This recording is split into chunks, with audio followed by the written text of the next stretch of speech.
Assalamu alaikum, chers frères et sœurs. Dans l'islam, le dua est bien plus qu'une simple demande. C'est un acte de foi, une preuve de soumission et une puissante connexion spirituelle. Imaginez-vous devant un océan infini, chaque vague représentant une possibilité. C'est ce qu'incarne le dua, une infinité d'opportunités offertes par la grâce divine. Allah, le Seigneur des mondes, écoute chaque murmure, chaque larme et chaque espoir.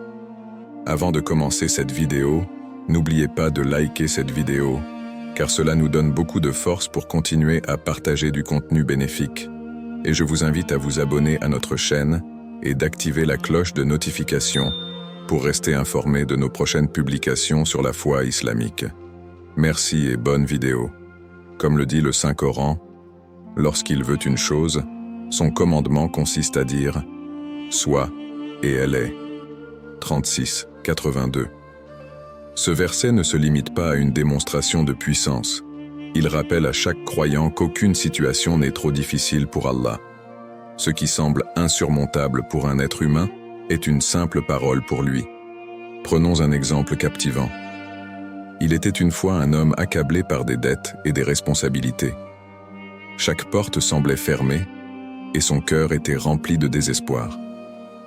Une nuit, il leva les mains et s'adressa à Allah avec une sincérité profonde. Quelques jours plus tard, une solution inattendue émergea, bouleversant tout ce qu'il croyait possible. Cette histoire, bien que simple, illustre une vérité fondamentale. Le doua est un outil pour changer l'impossible en possible. C'est dans ce dialogue intime avec le Créateur que réside la véritable force du croyant. Contrairement aux moyens humains limités, le dua ne dépend pas de nos capacités, mais uniquement de la volonté divine. Il est dit dans le Coran, « Et lorsque mes serviteurs t'interrogent sur moi, alors je suis tout proche. Je réponds à l'appel de celui qui me prie quand il me prie. » 286. Ainsi, chaque fois que nous levons nos mains, que ce soit dans l'euphorie ou la détresse, nous affirmons notre confiance en celui qui sait tout, voit tout et peut tout. Cela seul confère au doua une puissance inégalée. Allah est Al-Mujib, celui qui répond, celui qui ne délaisse jamais une prière sincère adressée à lui. Cet attribut divin est une source de réconfort pour le croyant, car il témoigne de l'attention constante d'Allah envers ses serviteurs. Lorsque nous faisons un dua, nous ne lançons pas simplement des mots dans le vide. Nous nous adressons directement au Seigneur des cieux et de la terre, à celui qui détient le pouvoir absolu. Le Coran affirme cette promesse divine. « Invoquez-moi, et je vous répondrai. » 40-60. Ces mots, simples en apparence, renferment une profondeur inouïe.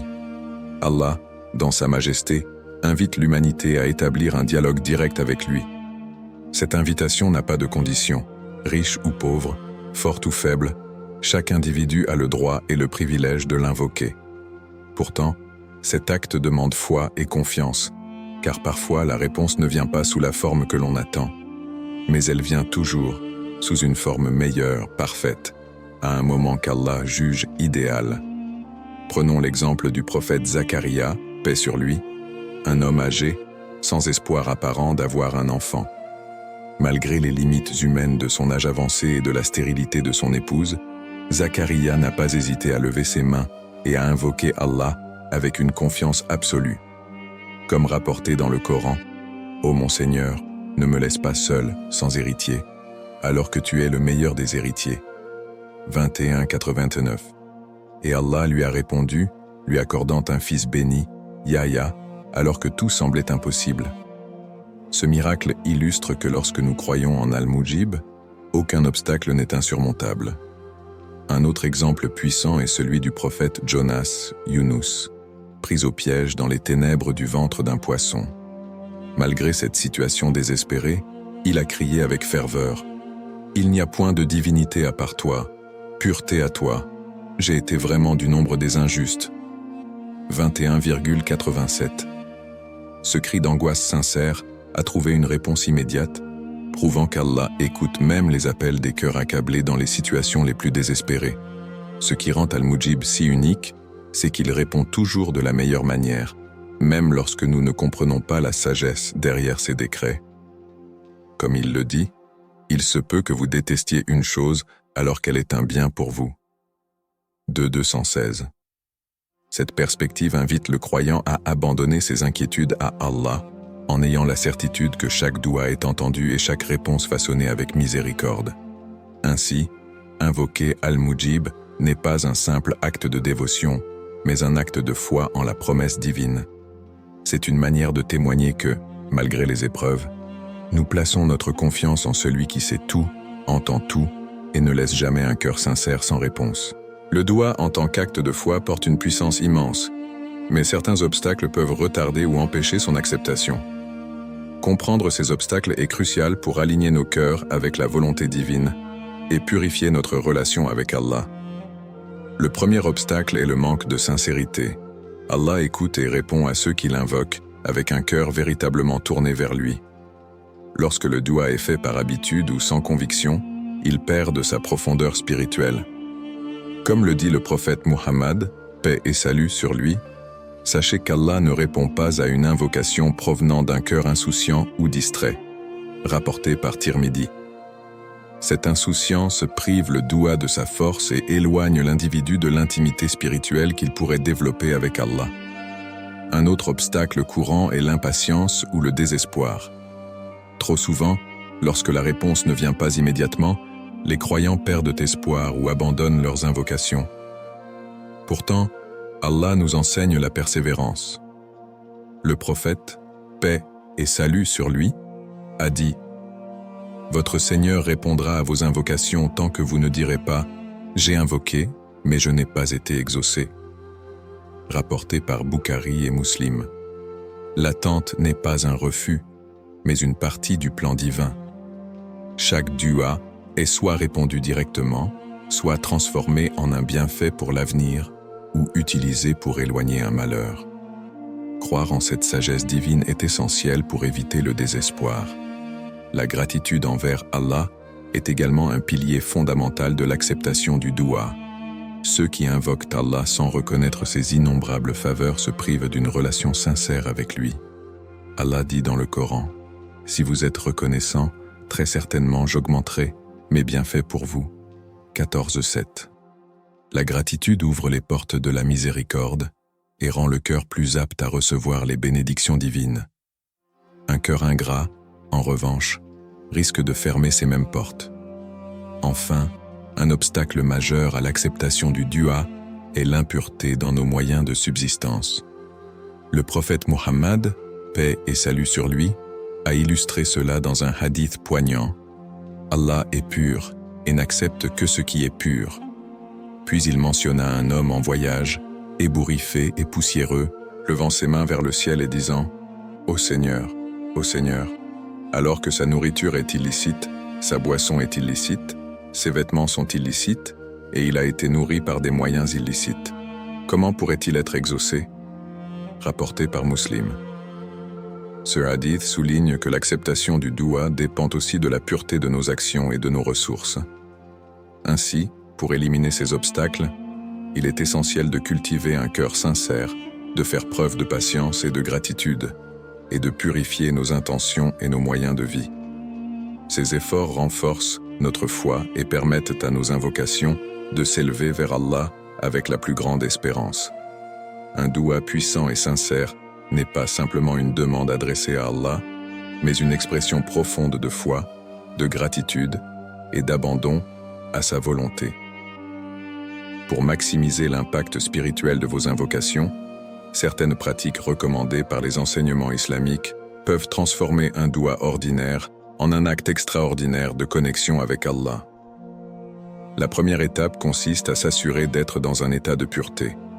Bien que le doua puisse être fait à tout moment, se purifier par les ablutions, wudu, élève l'acte et témoigne de votre respect envers Allah. C'est une préparation symbolique et physique pour se présenter devant le Seigneur des mondes.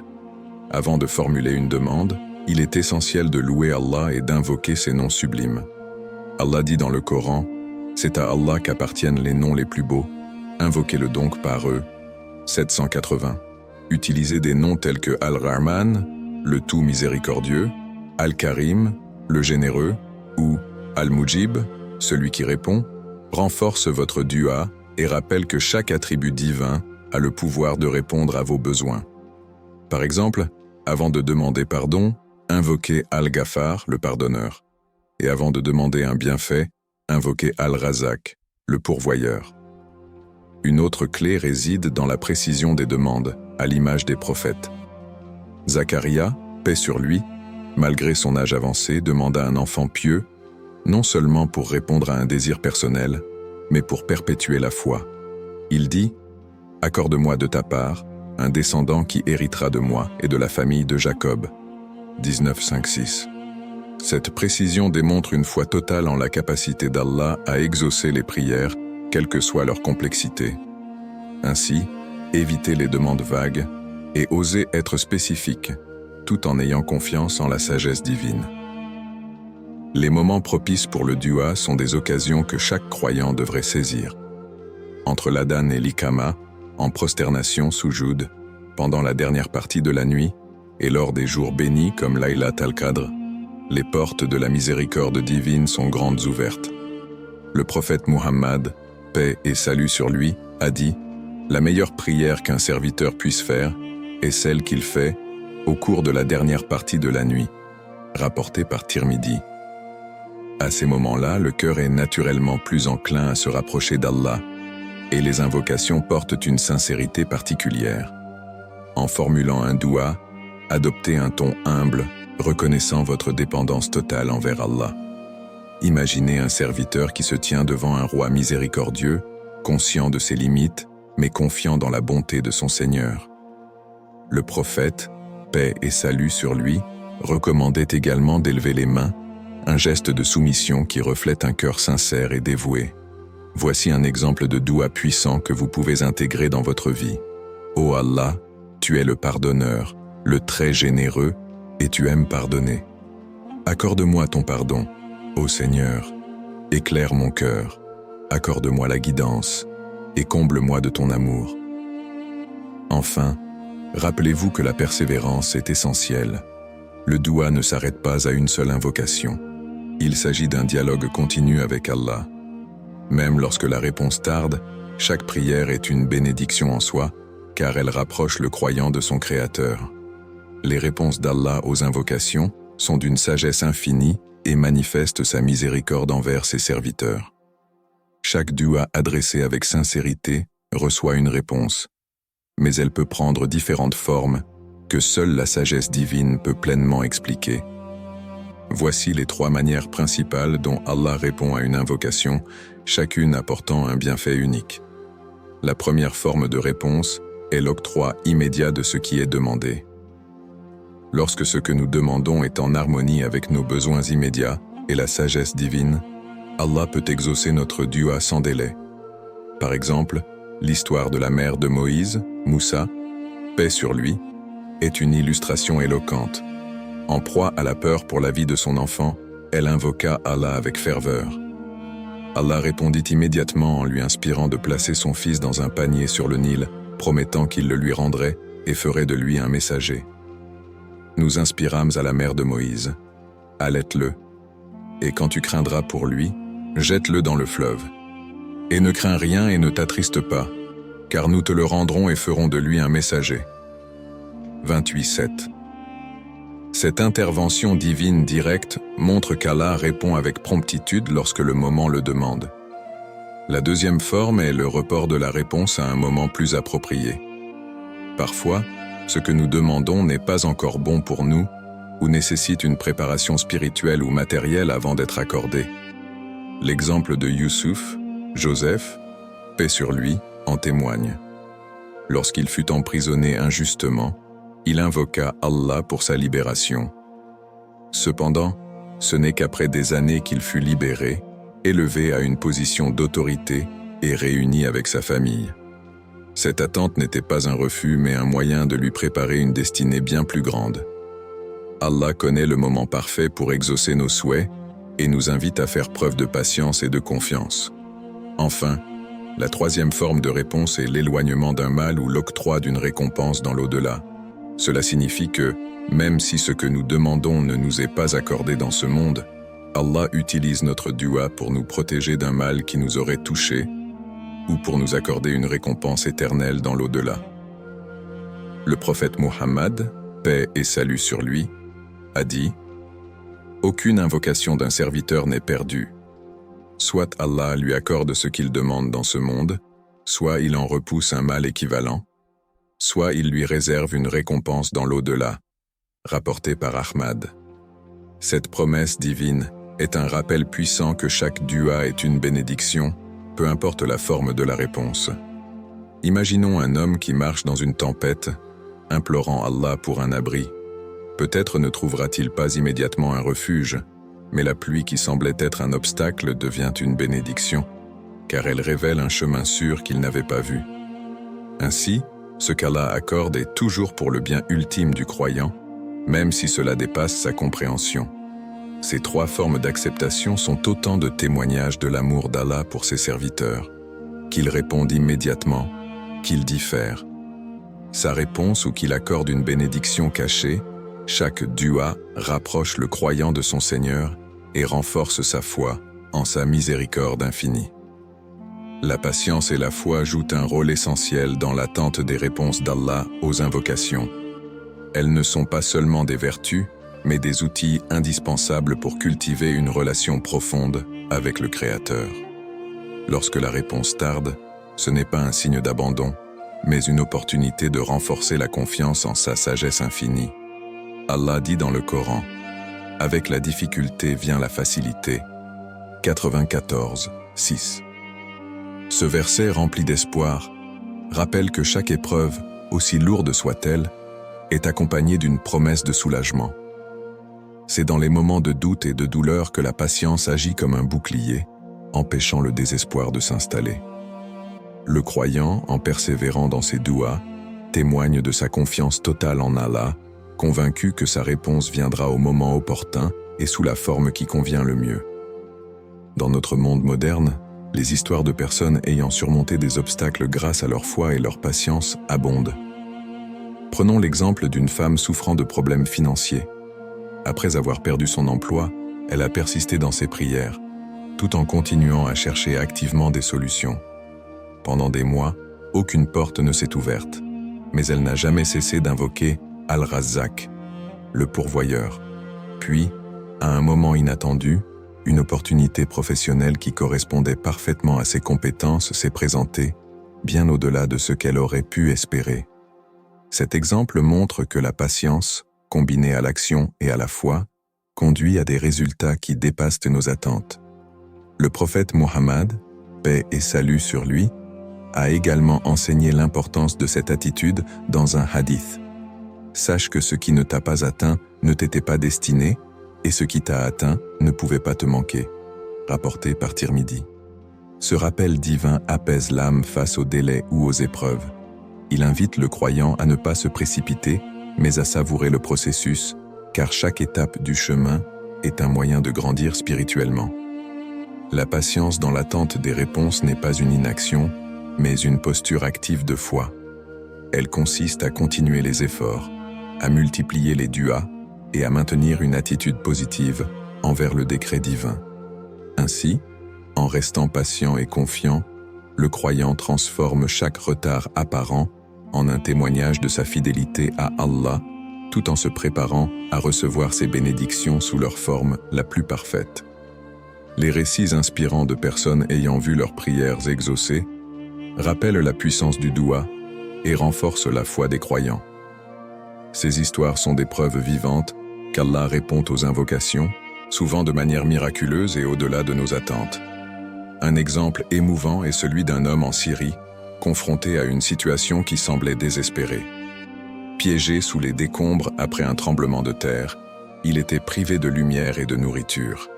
Pendant des heures qui se transformèrent en jours, il invoqua Allah avec ferveur, répétant « Ya Allah, toi qui es le Tout-Puissant, sauve-moi ». Malgré la douleur et la peur, il ne cessa de prier. Contre toute attente, il fut secouru par une équipe de sauveteurs qui cherchait un chemin à travers les débris et fut guidé précisément vers l'endroit où il se trouvait. Ce miracle n'est pas seulement une question de survie, mais une leçon puissante sur la confiance en Allah, même dans les moments où tout semble perdu. Une autre histoire inspirante est celle d'une femme confrontée à l'impossibilité d'avoir des enfants, malgré des années de traitements médicaux infructueux. Elle fit de ses prières une partie intégrante de sa vie, invoquant régulièrement Al-Wahhab, le donateur, et Al-Khaliq, le créateur. Elle implora Allah avec ces mots: « Ô Seigneur, toi qui as accordé à Zacharia un enfant dans sa vieillesse, accorde-moi également ce bonheur si c'est pour mon bien. » Un jour, après avoir abandonné l'espoir des traitements humains, elle apprit qu'elle était enceinte. Cet événement inattendu fut pour elle et sa famille une preuve éclatante de la générosité divine. Dans les enseignements islamiques, les prophètes eux-mêmes sont des exemples de foi absolue et de patience dans leur dua. Le prophète Ayoub, Job, après avoir perdu ses biens, sa santé et sa famille, implora Allah avec humilité: « Le mal m'a touché, mais toi, tu es le plus miséricordieux des miséricordieux. » 21:83. Sa persévérance et sa confiance furent récompensées lorsque Allah le guérit et lui rendit des bénédictions encore plus grandes qu'auparavant. Ces témoignages modernes et prophétiques soulignent une vérité universelle. Ce que nous percevons comme impossible est toujours possible pour Allah. À travers chaque épreuve surmontée et chaque miracle accompli, la foi grandit et le lien avec le Créateur se renforce. Ces récits invitent à ne jamais sous-estimer la puissance du doua, même face à l'adversité ou aux défis que la logique humaine juge insurmontables. En récapitulant, nous avons exploré ensemble la puissance infinie du doua, un moyen direct de communiquer avec Allah. Nous avons vu que chaque invocation sincère est un acte de foi et de confiance envers celui qui répond à toutes les prières. Nous avons également abordé les clés pour formuler un doua sincère et puissant, en nous assurant de rester dans un état de pureté, en invoquant les noms d'Allah avec humilité et en étant précis dans nos demandes. Mais plus que tout, nous avons compris que la foi est essentielle dans cette quête de réponse divine et que la patience, l'espoir et la gratitude envers Allah sont les véritables moteurs d'une prière acceptée. Il est crucial de se rappeler que la réponse d'Allah ne se limite pas à ce que nous demandons, mais se manifeste parfois sous des formes bien plus sublimes et adaptées à nos besoins réels. Que ce soit à travers une réponse immédiate, une bénédiction reportée ou une protection invisible contre un mal, chaque doua est entendu et chaque appel à Allah ne passe pas inaperçu. Aujourd'hui, je vous invite à ne jamais perdre espoir, même lorsque la réponse tarde à venir. Allah, dans sa miséricorde infinie, nous guide et nous aide selon ce qui est le meilleur pour nous. Si vous traversez une période de doute ou de difficulté, souvenez-vous que votre doua est un pont direct vers sa clémence et sa sagesse. Ne vous découragez jamais, car Allah est toujours proche, prêt à répondre à ceux qui l'invoquent avec un cœur sincère. Je vous encourage à persévérer dans vos prières, à continuer de solliciter le Tout-Puissant et à garder foi en sa capacité à transformer vos vies. Chaque dua que vous faites est une semence qui, avec le temps et la foi, portera des fruits que vous ne pouvez même pas imaginer. À ce moment, unissons nos cœurs dans une prière collective, demandant à Allah de nous guider et de nous exaucer dans nos besoins spirituels et matériels. Ô Allah, toi qui réponds à tous les appels, exauce nos prières et accorde-nous ta miséricorde. Donne-nous la patience dans l'attente de ta réponse et protège-nous de tout mal. Renforce notre foi, purifie nos cœurs et fais de nous des serviteurs reconnaissants. Nous plaçons notre confiance en toi car tu es le meilleur des protecteurs. Amen.